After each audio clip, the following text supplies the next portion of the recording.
All right, this is Icon Cinema, San Angelo, Texas. We've got 8 lines that we've done an installation on. We've got the panels here evenly spaced throughout the room. Take the time to strap everything. Everything's labeled and doesn't cross as it comes throughout the room.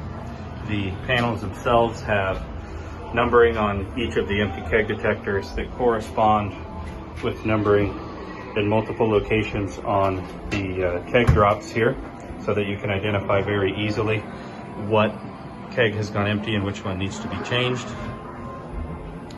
Got our drain bucket for any of the overflow for the empty keg detectors. Step outside the keg room.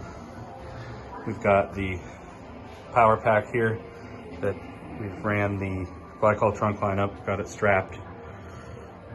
Looks nice as it comes up here over the roof of the keg room, comes down in. See the trunk line curving out, strapped in multiple places, so it looks, really nice as it comes in to the keg room here. As you walk out into the arcade/bowling alley, we've got the dispensing location. We've got 2 four-product countertop units here with the tap displays. On the tap displays, we put a little branding medallion right here.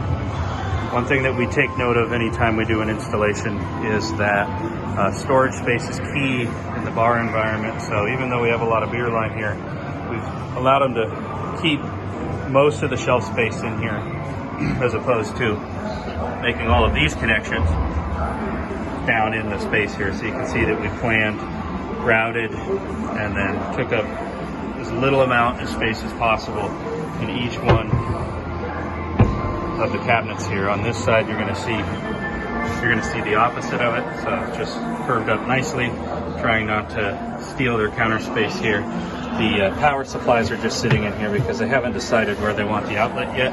Normally this would be mounted to the wall and none of the extra would be sitting there.